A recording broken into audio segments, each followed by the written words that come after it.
Another elite episode of the Get Authentic with Marcus show. My name is Marques Ogden. On today's episode, we are joined by Sneha Villalva. But before we bring up Sneha to the stage, I want to thank one of our amazing sponsors.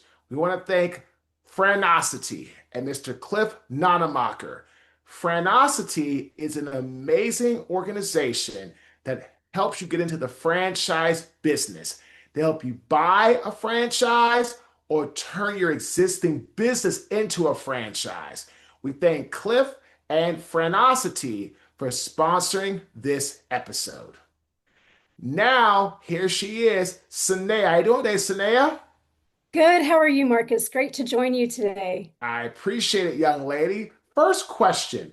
What does the word authentic slash authenticity mean to you? Great question. I think authentic is acting in alignment with who we were created to be, not necessarily who we are on an ordinary day, because I believe we were created with intention. So we need to live with intention. And sometimes that means subtracting things that don't align. So that's what Mm. I believe authenticity means. I just wrote something down. You said subtracting things that don't align. Yes. Snare, this is really compelling. I've never heard that before, but it makes total sense. Can Mhm. you please shed some more light for our global audience how important it is to subtract or remove things from our life that don't align with our internal values and what we believe in? Absolutely, I'd be happy to. I think what we have in this world is we have a dozen plates and two hands, right? And we Mm. are juggling so many things and we are trying to do it with grace, but most of the time we're falling short. And what I think is true is that actually addition can diminish, but subtraction can enlarge. And so when we cut things Mm. that aren't aligned with our life, we can live with more purpose, peace, power. And I believe that really enables us to be our best selves when we cut things like perfectionism, cut things like roles that don't fit and things that don't serve us. You know what? Again, ladies and gentlemen, cutting perfectionism. It doesn't exist. I was telling a client this the other night. This is being recorded in January of 2026. I was telling one of my clients yesterday, there's no such thing as perfection. And she admitted to me that Mhm. she is having control of her calendar issues because she's so focused on perfection and perfectionism. I told her perfection is not reality. Progress is the most important factor that she's going to have to really dig her heels into and continue to move forward. That's everything. So, Sneha, please tell us more about yourself, your Mhm. backstory, and the work you're doing currently now. Yes. So I was a professional burnout overcomer. And I started burning out at an early age. I was the overloaded high school student, which we see in so many contexts today, right? I had so many things on my plate, but I was stretched thin. I was the equivalent of the EGOT, Emmy, Grammy, Oscar, Tony. I did everything I possibly could during high school. But you know what? One day I ran into a trusted English teacher's classroom and I just fell into her arms weeping. And I couldn't express what was going on for me, but I knew that my light was dimming and I had too much on my plate and I needed something needed to be released. And so that was the beginning of my journey towards being a burnout overcomer. And I think what we need to remember is that burnout is a signal, not failure. And it's a signal that Mm. something is not aligned. And so that's something that I'm working on a book about, Cut to the Essence, which Mm. comes out in May, and I'm really excited. It's about subtracting overload, adding clarity, and living with poise, purpose, and renewal. You know, before we get to your book, I really appreciate, and I took note of that, how you opened up about going to your teacher and Mhm. expressing to that individual you felt overwhelmed, You felt like there was so many things going on. You didn't know how to get control of all the things going on in your life. And you're 100% correct. Especially young people, people in general, I think, but especially young people have challenges and struggles maintaining a sense of stability, a sense of structure in times of chaos or hardship or feeling overwhelmed.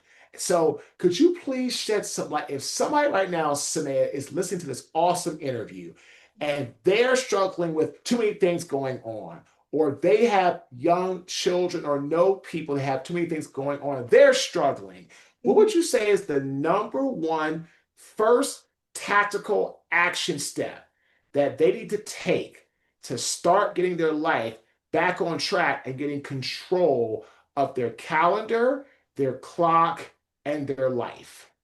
Great question. I have a framework I've developed called the CUT method. And what the CUT method stands for is C, clarify your values, U, uncover the essence, and T, treasure the time.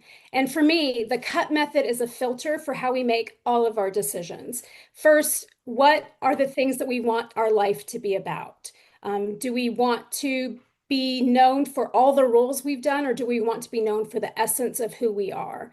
And I think we need to remember that back to the point about perfection, it doesn't exist. So we need to give ourselves permission, not perfection. And remember that excellence is not doing everything all the time, it's doing the right thing. So we have to decide what is the most important thing. And I think with our children, we need to put up some boundaries, and there needs to be actually a societal change where it's not they need to do a million things. What are they best at? What are their strengths? What can they focus on that will help them succeed? We need to lean into our strengths, not try to be all things to all people. And I think that's a systemic change that needs to happen in society. And it starts at home, it starts with parents, and making those decisions for your children, helping them come to that place of making those decisions. Ladies and gentlemen, it's very important that if you have children at home and they have a lot going on, they're struggling, have a talk with them Mhm. and start to get a sense of how to regulate and get a control around all the things they're doing, especially if you can see and or your child expresses to you that they're struggling. So one of my friends was telling me how her daughter was struggling at a university and was feeling overwhelmed. And the daughter came to her and started expressing to her what was going on. So her and her mom had a talk. And what they did, which I thought was brilliant, the mom had a friend whose daughter went to the same university. They had a call, they had a big team call that day in the afternoon. And they came up with a plan of how to help get my friend's daughter in a place of feeling good and not feeling overwhelmed. And Yeah. because of that, the individual, my friend's daughter, is now in a much healthier place. She feels like she's got control of her life back. She feels she has a plan. She Mm. feels that she can really truly have a great career in college and then move from college to the real world. So my question is, right, and I love your method. I think that's phenomenal. How important is it if you're struggling and feeling overwhelmed, right, Sneha, to actually sit down with a loved one, a professional, someone like you even, and get and create a plan? Well, if we don't plan, we fail, right? That's something that we need to do, and we need to be very intentional about the things that we do and the choices that we make. So I think intentionality is really critical, and sitting down and looking at your schedule, just a really practical, granular thing, and seeing where is all my energy going and what can I take out that's not going to derail me, because actually all of this stuff is derailing me because it's all on my plate. So I think it's very, again, leaning into strengths rather than trying to be all things to all people. And I think fundamentally it's an identity issue, right? We believe our identity comes from doing everything and fulfilling all these roles that we're told we must fulfill. So I think it's a deep question of inner work as well as working on your schedule. And that inner work is realizing we are not what we do, we are who we are. And that comes from our identity and what that's rooted in. And it's an identity question at its core. We aren't what we do, we are who we are. That is phenomenal. We are who we are at our core. We have to learn to listen to ourselves, listen to our core, listen to our gut, listen to the things that are trying to tell us what's going on around us. The mind that we have was not created to make us happy or bring joy or bring fulfillment into our lives. Our mind was created to keep us alive. The Mm, brain was made for us to stay alive as long as possible. That's what our brain does. So, again, ladies and gentlemen, we have to learn how to trust ourselves. We have to learn how to look within inside ourselves, our soul, our deepest parts of who we are, and be okay with who we are. Sneha, again, please, what is the title of your book? It is called Cut to the Essence, and it comes out in May, and I'm very excited. And you can learn more about it at snehav.com. And if you sign up for my newsletter, I have a free clarity guidebook that will walk you through. It's called The Cutting Board, how to live our lives aligned with our purpose and how to shed things that don't serve us well. So in the coming weeks and months, there'll be chapters released ahead of schedule of the publication. So it's called Cut to the Essence, and it's going to be really great. It's part memoir, part method, and very much a story I think that needs to be told and a method that needs to be shared. Cut to the essence, and I love this. And so, can you please explain to our global audience what is the main takeaway that you want them to gain from reading this awesome book? Yes, so it's on the surprising power of subtraction and how it helps us lead a larger life. That would be the thrust of the book, how things that we take away can actually make us live larger and give us more meaning and purpose when we focus on the one thing, not everything. And when we shed things that have piled up in our identity that is not our truest self, when we shed things like perfection, shed things like negative self-talk, I think that's critical, and shed things like the language we use that has become so vitriolic, right, in this day and age. So, shedding things that actually help us live larger. Ladies and gentlemen, shedding things that help us live and become larger. This is awesome because at the end of the day, people have to understand that if they continue to hold on to past trauma, negativity, self doubt, deprecating of themselves or others, or negative mindset or disbelief, all those things are going to subtract and pull us away from our goal and where we want to go in our life. We have to take control of ourself, our thought process. Before I get into what you do, right, Sine, I want to ask you a question. I would love your thoughts on this quote. And I bring this up when people I'm interviewing, I feel talk a lot about negativity, releasing it, getting it away from you. Because again, right, Sneha, if I'm around people who are negative, I can tell that I remove myself. I don't tell you to change who you are because at the end of the day, that's going to be on you. I just remove myself and I say, I don't want to be around this and I'm just not with it. So here's the quote, okay? Never tell your mind negative thoughts in a joking manner. Your body cannot dissimulate the difference. Words cast spells. That's why it's called spelling. Mm, Choose how you talk to yourself and choose wisely. Bruce Lee. mm. What are your thoughts on that powerful quote? Well, the first thing that comes to mind is that life and death are in the power of the tongue. It can speak things into existence and it can tear things apart. So the words that we use for ourselves, the words we use for others, have so much power. They can either build or they can break. And so we really have to decide and be very mindful and cautious of the words we use because you're so right. And that Bruce Lee is so right. Those words determine how we think, they determine how we act, they determine how we move in this world, and they determine how we interact with other people as well. Because if we have a negative self view of ourselves, that actually impacts the way we view other people. If we're so critical of ourselves and self-deprecating, we're going to have that same mindset towards other people, which is not serving the world well at all. So language is everything. And my background is as a writer. I'm a former journalist and executive speechwriter. So the power of words are so incredible.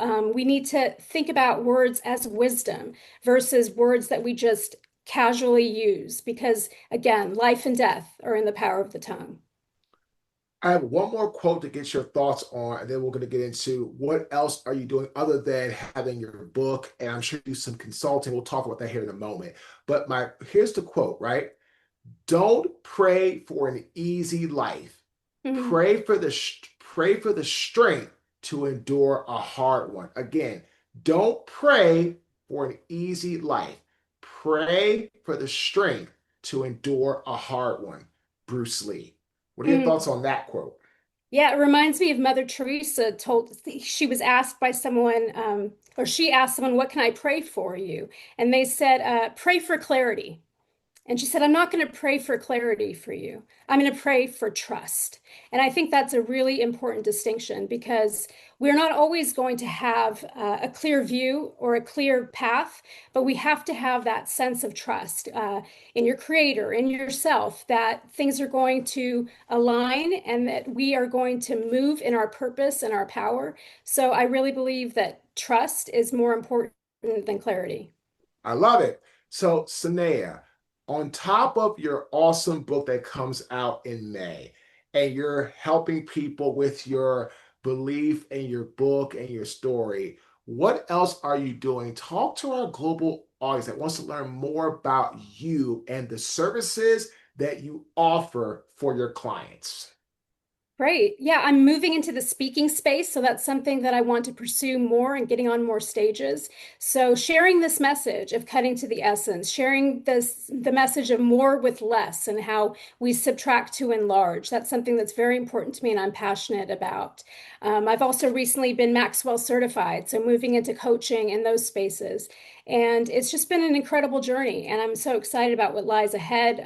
The book is going to open doors, and the book is going to change lives. I'm very confident of that. People who've read it already, portions of it have just been really moved by it, and I think it's going to have a powerful impact. Let's talk about your coaching. Okay. I love this. So you're John Maxwell certified, who I think of very high, John Maxwell. Can you talk to us about when people come to you for coaching, right, Sanea? What problems are you solving and what methodology and what solutions are you bringing to solve their problems? Well, that's a brand new space that I'm still moving into. So I think what is most important is people are coming overwhelmed, overburdened. They feel like they are putting out fires with a water pistol, right? Nothing that they can do to put out these fires. And we have to really realize that the fire can burn, but the fire can also illuminate. And I think when we work through that burnout, we can see more clearly what's important to us, what aligns, what remains after a fire. I live in Southern California, and fire is its own season here.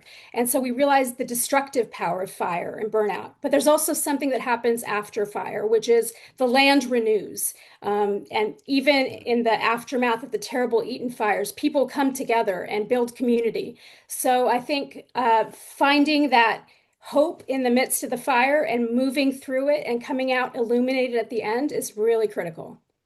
Ladies and gentlemen, so what I'm hearing from Sanea, if you're looking for a coach to help you get re-energized, in your journey, or if you're struggling with a hardship or a loss or death or maybe a job loss or something of that nature, some sort of loss or trying to go through a transformation or trying to, give some resurgence to your life, she is a great coach for you to work with and connect with. So again, let's talk about the speaking, okay? Is Mhm. that also new? Are you looking to have you done anything in that area yet? Give us more about the speaking side. Yeah, that's also new. I've been able to speak in virtually in Singapore and New Zealand and Australia. So I'm moving into the speaking space and looking for more in-person engagements. And that's just something that is unfolding. I grew so comfortable as a speechwriter amplifying other people's voices that I realized I had cut my own. And this is a time of arising and awakening and using my own voice to spread this message. And so I'm excited for what the future holds, and it's going to be great. And yeah. I love this. I love this. So, Sanea, when you think about speaking, right? Your methods, what you believe in, your mission, your mantra, what you stand for, right? What is a big problem or a big issue you're looking to solve? Let's talk about the corporate space because, like for me, right, I do a lot in the area of speaking. We have 12 on the books between now and the end of January during 20. I'm sorry, Mhm. yeah, I'm sorry. Now in the end of February, between January 2nd, I had my first one of the new year last Friday, and February 27th, we have like 12 that are lined up. I was in Mount Airy, North Carolina. Then I got to go to Tampa, Buffalo, Scottsdale, Wichita, Kansas, Cranberry, Pennsylvania, Raleigh, Charlotte.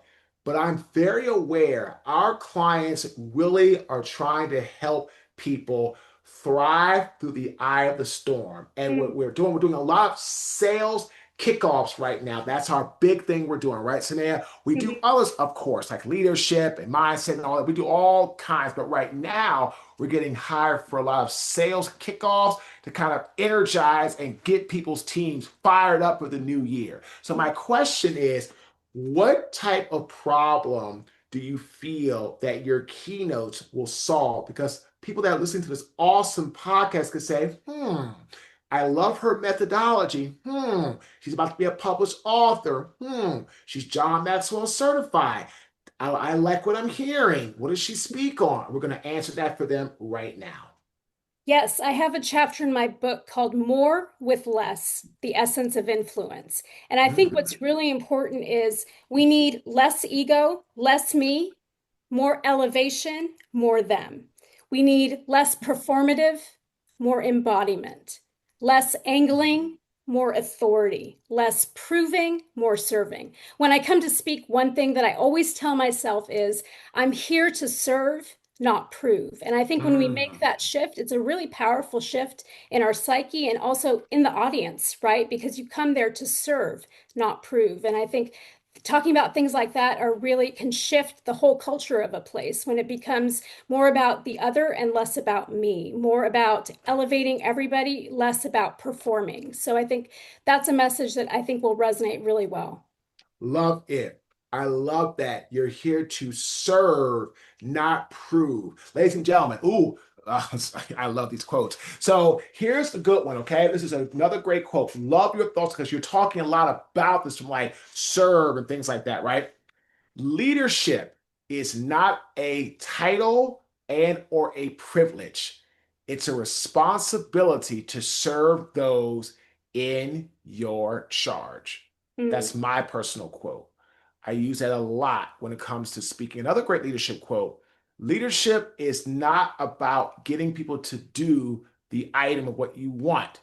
It's about them doing what you want because they want to do it. Again, leadership is mm. the art of getting people to do what you want done because they want to do it. General Dwight D. Eisenhower.